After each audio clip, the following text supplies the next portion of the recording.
Welcome in, everybody, to another episode of Andrew Makes You Money, where my nephew Andrew will make you money betting on college football games. I'm Uncle Neely, and I am your host of the show. We've got a great one for you this week, y'all. Got to start out with this. We are sponsored, as always, by our favorite pet supply store down in Knoxville, Tennessee, agrifeedpetsupply.com, for all your pet supply needs. They ship anywhere, ladies and gentlemen, so go to agrifeedpetsupply.com, get your pet supply needs taken care of. All right, nephew, tell us the disclaimers after I just told everybody you were going to make them money. Tell them the truth. Yep. So first quick note on Tennessee, Knoxville. The fun thing about Agrifeed Pet Supply, you didn't know this, but it's a house divided. Britt is a Tennessee Vol fan, but his wife is South Carolina Gamecock. So I joined in with Britt on the trash talk, and then South Carolina runs out of fireworks. So that didn't necessarily age well, but it was still a fun game. Tennessee out. You went the wrong way with that one. Yeah, I did, but it's fine. But yeah, so week 12, we were 5-4, so that is a winning streak, right? That's 2 in a row of winning records on the show. So if you just for the record, George has put us over the top. Yeah. George is coming through. Yeah, George is 2-0. George is the lead, right? If you started watching in the last 2 weeks, you've made money. If you've been with us the whole time, you have not made any money at all. We're at 22-35. But again, we got a winning streak. We're going to try to finish the season strong, right? But again, this is all for fun. We're not good at this. I'm not good at this, right? Only George is. 2 weeks in a row. All right, let's get to this. Let's start this off quick. George has been on a roll, and so we're going with the big game first. So the Let George Decide It game of the week, George being our trusty quarter here, 1986 vintage version, brought to you by Vintage Rosewood Soap.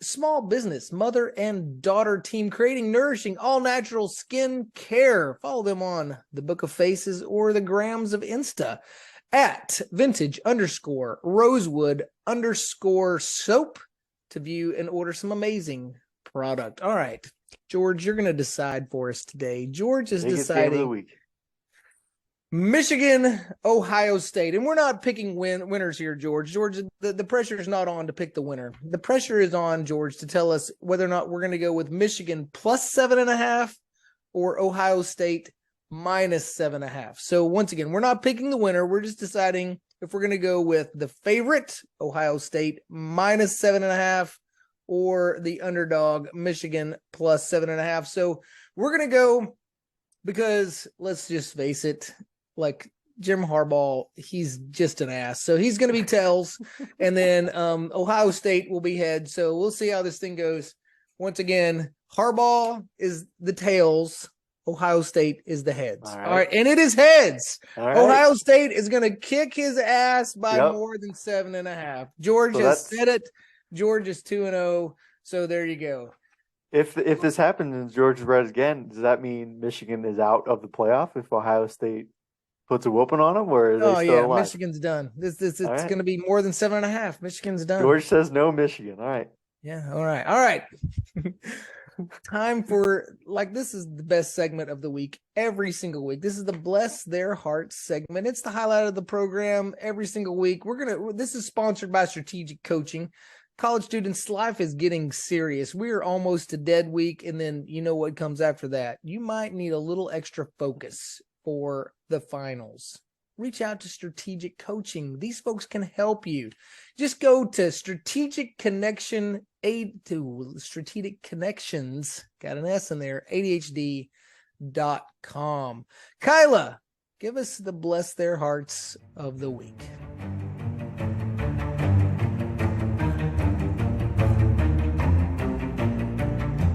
Hi, everyone. Welcome back to Bless Your Heart. We have another coach in the hot seat this week, PJ Fleck, head coach of the Minnesota's Golden Gophers. Minnesota recently lost to the Iowa Hawkeyes for the 8th year in a row, which has understandably angered and upset the fans. Now, PJ Fleck is the kind of coach who, when things like this happen, he says things like, failure is growth, and change your best, without ever actually talking about what that means. and what the process to change things is going to look like. He has no plan. It's the same thing over and over, year after year with these kinds of coaches. PJ Fleck may have raised the bar for the Golden Gophers, but he has done nothing to actually grow or improve the team, and so they are stagnating, losing the same games year after year, over and over again to the exact same teams. Now that we've discussed Fleck's gameplay prowess, I would like to talk about the internet's weirdly personal beef with him, which is to say, I went to Twitter. Now, I usually try to find some kind of reputable source of information before turning to the old Bird app, but there is no other site on the internet that is better for gauging your audience's opinion about something than Elon Musk's greatest mistake. I sincerely hope Fleck doesn't have a Twitter presence, because if he does, his self-esteem must be in bad shape. The internet hates everything about this man, including his fashion sense, his face, his stupid catchphrases, his intelligence, his baffling fashion sense. I showed my father this picture, and he didn't believe it was PJ Fleck, but after cross-referencing several other photos with this one, we can confirm it was indeed him. I mean, I could make a joke about this, but I think it speaks for itself. Just look at it. Look at it for a few minutes. Look at it. And then this tweet from a confused yet disgruntled fan basically sums up my personal opinion about the whole situation. Now, Gophers, listen, you deserve better than this. You shouldn't need to listen to empty platitudes from a man who clearly has no idea what he's doing, and you especially don't need to take it from a guy who thinks he can pull off his old pants from the 8th grade. Oh, come on. These are the only clean pair of pants I have. These'll work, right? No, I'm sorry, PJ. The pants aren't working, and neither is your gameplay. The fans are fleeing like rats. And I'm sorry to say this, but you can't row a sinking ship. It's not how boats work.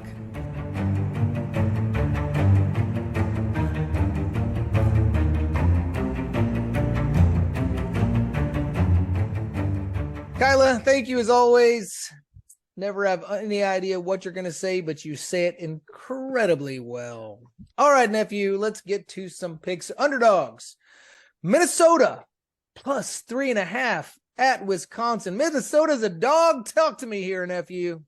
I wanted to start with this one just to get it out of the way. I'm still a Minnesota fan, so I'm going to take them in this game. But I hate this team. I hate the coaching staff. They make me hate watching college football, right? It's all bad. We lose in an incredible way to Iowa. It felt like we had it in the bag, and then just a fumble and a wild recovery at the end of the game. It's just I think it was 7 completed passes in the game. How many times did your boy PJ punt on 3rd down? That's what I want to know. Did he get confused if I occasionally just be like, oh, it's time to punt again? Yeah, bring out the punter. You even look at teams like Iowa, and they go for it on 4th down and do things that are not necessarily traditional. And it's happened to them against Purdue and Illinois, right? It keeps happening, and we keep being stuck in the mud. I hate the team. I hate it, but I'll root for the Gophers. We're underdogs, so I'm taking them here plus 3.5. All right. Speaking of Iowa, we've got Nebraska plus 10.5 at the Cornhuskers. I mean, have you watched any Iowa game and think they're going to beat anybody by double digits, right? So it's that simple. I know Nebraska's not very good, but does Iowa have it in them to win by double digits? I'm going to guess no.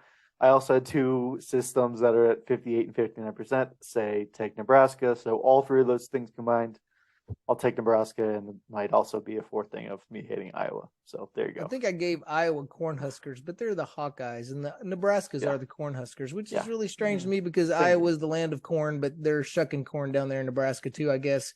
Who knows in all those states up there? Who has any idea what they're doing? Flyover states. All right, fan of the week. So here's the problem, y'all. After last week's such a massive influx of people ordering coffee from Dove Bird Coffee Roasters, his coffee roaster just blew up. Blew up. The thing stopped working. So fan of the week put on hold for now. Unders. Let's go the unders. 56.5 Arkansas at Missouri. 56.5 Arkansas, Missouri. Yep, this is a Friday game. My Mizzou source, David Watts, he's also connected to our friends at the soap business. Watts has told me that the Mizzou defense is elite. That might have been before they gave up 1 billion points to Tennessee, but he said they're elite. So I'm going to trust him here, and we're going to go with it. There's also the side stats where 55% of these games since 2012 with the total and spread type. It's 305, 255, and 6. That's 55%. So Watts saying they're elite plus some stats. We'll take 56.5 with this one. All right, another under. LSU, the Bayou Bengals, playing the Aggies of Texas A&M. Are you just like, you're not a believer in that Aggie offense after they torched UMass? Like, what's up with this? Yeah, right. Yep. Can A&M contribute to this at all? I mean, I kind of think no. This was a Saturday game, so part of it is me thinking A&M can't score. That's a big part of it. They do have an adequate defense, so maybe they'll keep this low. But again, there is some stats here. We got 60% since 2012 at 118, 80, and 2 for this total and spread type. So we got thinking A&M might be bad at football and some stats to back it up. Awesome. All right, now we got our overs. We've got, start with Auburn, Alabama, 49.5. Yeah, another Saturday game. I'll be honest, I don't necessarily love either of my overs, but I got stats that say I should take them. We got 59% since 2012, 91, 63, and 1. I don't know, like maybe these teams don't think they have anything to play for, so defense is a little lackluster and we get some fireworks. Sure. I like it. All right, Utah at Colorado, 52.5. Talk to us about that Pac-12 clash. I might need Utah to score 50 on this. I mean, I don't know. Another Saturday game, 57% since 2012. This spread in total type, it's 136, 101, and 4. So we're going with history here. I almost feel like we need to revisit, because you've got three of these former Big 12 teams. No, we've got all 4 of the former Big 12 teams on here. You've got Nebraska, Missouri, the Aggies, and Colorado. Just going to want to revisit, like, was that a good decision to leave the Big 12? You all suck. Favorites of the week, starting with Ole Miss and Mississippi State. Ole Miss -3. Talk to us about that one. Yeah, we got a Thursday Egg Bowl here. Stats here say since 2012, it's 56% with the spread and total type. Say take the favorite, 238, 188, 6. So that's pretty large sample size, right? I mean, these teams don't necessarily have anything to play with, but I think they could both score pretty quickly. But I'll think Ole Miss is going to be able to pull up by a field goal. I agree with that pick. All right, now Florida State -10 versus Florida. Such high expectations for Florida, and they have gone down the drain. Yeah, and I still hear like Anthony Richardson has like draft potential, and is like, what are they watching? I don't know, but whatever. The -10 here feels like a lot to me too. But again, we got stats say 56% since 2012, 134, 107, and 3. I mean, maybe Florida just doesn't care. I think they probably want to get up for this one, so I don't necessarily love this pick either. But we're going with stats. Yeah, I don't know about this one, but anyway, all right, those are your picks. Andrew's going to make you guys some money if you just spend your money wisely. Don't forget George. George is out there helping us out too. All right, give us our notes on the ending here, nephew. Yeah. Take us out with a good note. Yeah, we're going for 3-0. Or not 3-0, but we're going for the third week. If you look at the last couple weeks, we'll be 3-0, right? We trust George to get us over the hump. So let's go have another fun week. It's a great weekend. We got Thursday Egg Bowl. We got games on Friday and Saturday, right? It's just all the football. So eat some turkey, have some fun watching football. All right, hook 'em horns, go sick them bears. Thanks everybody for watching, and we'll see you in the next one.